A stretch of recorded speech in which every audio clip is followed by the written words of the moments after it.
नमस्कार, मी गौरी सूर्यवंशी. एस मराठीमध्ये आपलं स्वागत. वळूया आजच्या बातमीकडे. राष्ट्रवादी काँग्रेस पक्षाच्या निलंबन झाल्या न झाल्याचं रायगड जिल्हा सरचिटणीस मनसूर देशमुख यांनी केलाय खुलासा.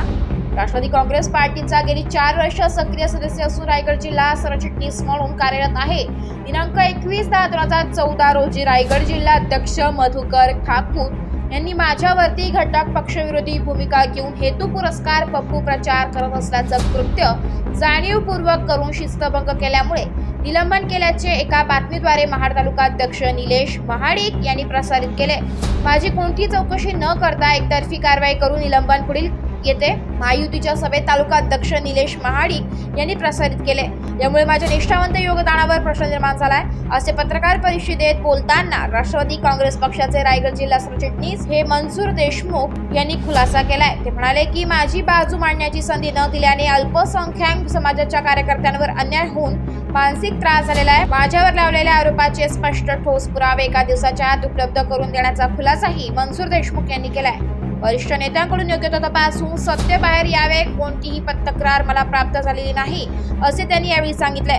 महायुतीचे उमेदवार भरतशेठ गोगावले यांची मी आजही प्रचार करीत आहे. मी कोणत्याही महाविकास आघाडीचा प्रचार करीत नसून हा लावलेला आरोप असल्याने ही माहितीच काम करत असल्याचं त्यांनी सांगितलंय.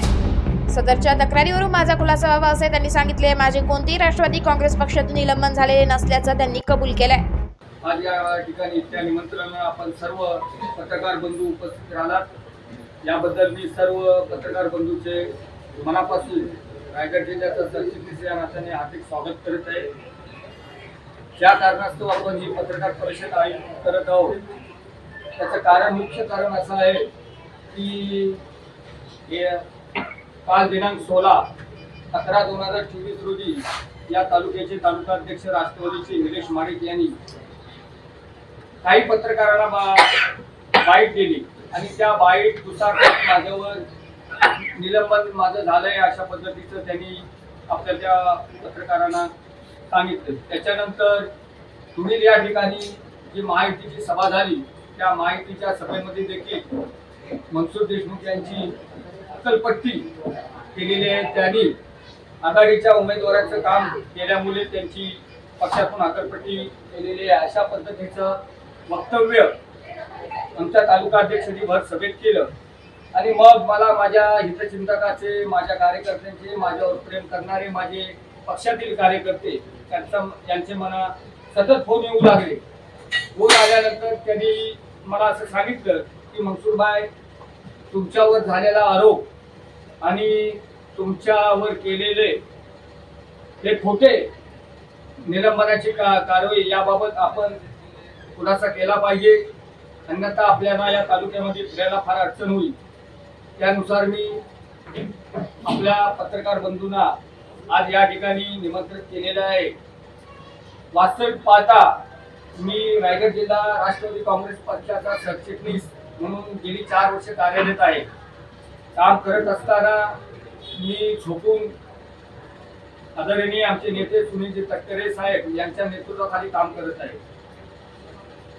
काल निलंबनाची कारवाई ज्या वेळेला मी पत्रकाराच्या माध्यमातून मला समजली त्यापासून माझ्या मनाला एक फार मोठा शॉक लागलेला आहे. मी एक मुस्लिम समाजाचा कार्यकर्ता आणि असल्यामुळे मला असं वाटायला लागले की जाणून बुजून माझ्यावर ही खोटी कारवाई करण्यात आलेली आहे. म्हणून मी माझ्या जिल्हाध्यक्षांना विचारलं की जिल्हाध्यक्ष साहेब, आपण जी ही निलंबनाची कारवाई केलेली आहे त्याचं पत्र तुम्ही मला अजून दिलेलं नाही आणि पत्र दिले नाहीत, परंतु पत्र न देताना तुम्ही माझ्यावर ही कारवाई निलंबनाची केलेली आहे.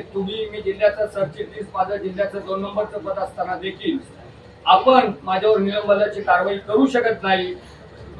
याबाबत आपलं म्हणणं काय आहे? त्याने असं मला उत्तर दिलं की माझ्याकडे कुठल्याही प्रकारची लेखी तक्रार आलेली नाही. मला सुभाष निकम आणि निलेश महाडिक यांनी फोन करून सांगितले. एक दिवस सतत मला फोन करत होते की तुम्ही पत्र पाठवा, तुम्ही पत्र पाठवा. नाईलाज असतो मला ते पत्र पाठवावं लागलं. परंतु हे जे पत्र पाठवत असताना मी त्यांना म्हटलं, तुम्ही वरिष्ठांचा सल्ला घेतलात का? अनिकेत बाई माझे आमदार त्यांना विचारलेत का? प्रदेश अध्यक्ष तटकरे साहेबांना विचारलेत का? त्यांनी मला उत्तर दिलं मी कुणालाही विचारलं नाही. मग बोलू तुमची भूमिका काय असणार याबाबत? बोलले मी अनिकेत बाई जो चर्चा करतो, मी तटकरे साहेबांजवळ चर्चा करतो, त्याच्यानंतर मी तुम्हाला सांगतो. बोलू बघा, आज तालुक्यामध्ये माझी बदनामी होत आहे. बदनामी होत असताना मी महाविद्यालयाचं काम करत असताना देखील मी 13 तारखेला अनिकेत बाईच्या सभेला महाडमध्ये PG मध्ये देखील मी दाखल होतो. या महायुतीचे उमेदवार भरत शेठ यांच्या संपर्कात सतत असून त्यांचं मी काम करत आहे. काल देखील ईशाने कांबळे येते माझ्या बरोबर हे होते देशमुख कांबल्यामध्ये. आम्ही भरत शेठच्या कार्यक्रमामध्ये तिथे सामील होतो आणि म्हणजे आज तगायत मी महायुतीचं काम करत आहे. कुठल्या प्रकारची मी या ठिकाणी पक्षाच्या विरुद्ध त्यांच्या म्हणण्यानुसार आघाडीच्या उमेदवाराचं काम करत नाही अशी माझी स्पष्ट भूमिका आहे. त्यानंतर मी बोललो माझ्या विरुद्ध तक्रार जर दिली असेल कुणी तोंडी त्याचे तुम्ही मला पुरावे सादर करा. माझ्याकडे पुरावे नाहीत असे जिल्हाध्यक्षांचं मला उत्तर आलं. याबाबत मी त्याला दुसरी एक गोष्ट सांगितली की महायुतीचे उमेदवार सन्माननीय भरत शेठ गोगावले आहेत, तुम्ही त्यांच्याकडे संपर्क साधा, त्यांना विचारा की मी महायुतीचा उमेदवाराचा प्रचार करतो की नाही. तर ते म्हटले मी काय याबाबत चौकशी केलेली नाही.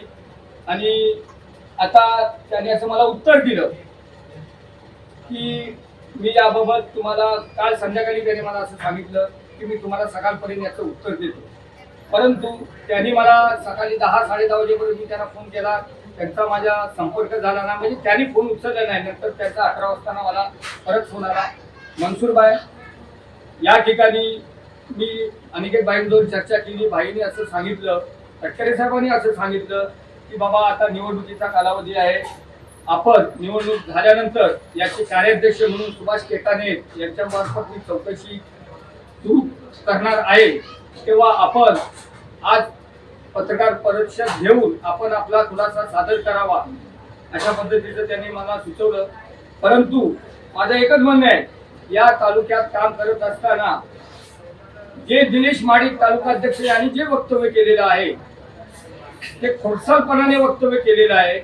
माझं निलेश माडिकला एवढं सांगणं आहे की आपण राजकारणात जेव्हा आलात असाल तेव्हा तुमचं वय मला वाटतं काहीतरी मला वाटतं 40च्या आसपास असेल, पण मी गेली 45 वर्ष राजकारणात काम करतो. तेव्हा निलेश माडिक यांनी माझ्यावर शिंतोडे उडवणे हे पोकरपणा आहे आणि बालिशपणा आहे निलेश माडिकचा. आपण काम करत असताना कुणावर शिंतोडे उडायचे याचे त्याला भान राहिलेले नाही. सभेमध्ये भाषण माईक मिळाला का वाटत तशा पद्धतीने एखाद्या अल्पसंख्याकाच्या कार्यकर्त्यावर आपण शिंतोडे उडायचे हे योग्य वाटत नाही आणि यामुळे माझी समाजामध्ये मानहानी झालेली आहे.